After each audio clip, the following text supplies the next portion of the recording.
사실조회 신청서라는 서면을 준비를 해봤습니다. 어느 경우에 어떤 상황일 때 사실조회 신청을 하느냐. 자, 지금 제시되는 바와 같이 민사소송을 제기하면서 피고의 인적사항 또는 주소에 대한 부분이 확인이 안 되고 있는 경우에 소송을 제기하면서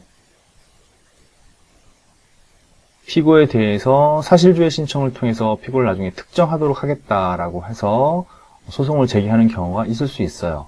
이외에도 어떠한 피고 원고가 주장하는 사실에 대해서 당사자가 아닌 제3자가 그 사실을 알고 있을 경우에 그 사실에 대해서 사실을 조회하는 신청을 법원에 할 수 있다는 얘기죠. 그 예로서 이렇게 피고의 인적사항에 대한 부분이 특정이 안 된 경우에 사실조회를 통해서 피고를 특정할 수가 있는 것이죠. 자, 지금 보시다시피 지금 사실조회 신청의 내용은 원고가 피고에게 토지 인도 등을 청구하는 소송에서 피고의 인적사항, 즉 피고를 특정하지 못한 경우에 법원에 그에 대한 사실조회를 신청하는 것입니다. 즉 다음과 같이 사실조회 신청서를 준비해 봤을 때 어떤 내용을 담고 있는지 한번 살펴보도록 하겠습니다. 자, 사건 번호가 나오겠죠. 당연히 소송을 제기하고 그 소송에 따른 사건 번호가 부여가 됐을 것이기 때문에 사건 번호를 확인할 수가 있는 것이죠. 자, 사건 번호는 2019 가단 1234 토지 인도 등 사건입니다. 원고 홍길동, 피고 임꺽정.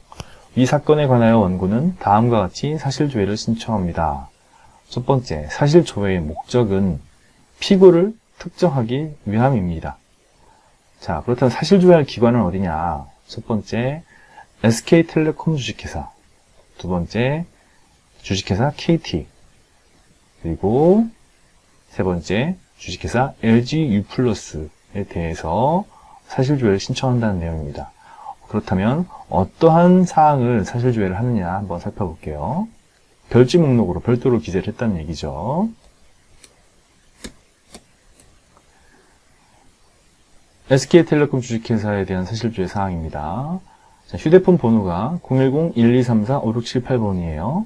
위 휴대폰 번호의 가입자에 대해서 확인을 구하는 것이죠. 즉 원고는 피고에 대해서 휴대폰 번호를 알고 있는 휴대폰 번호와 그다음에 이름 정도를 알고 있는 것 외에는 달리 알고 있는 게 없어요. 그래서 어떤 내용을 조회하느냐, 위 조회 대상자의 성명, 주민등록번호, 주소 등을 알려주고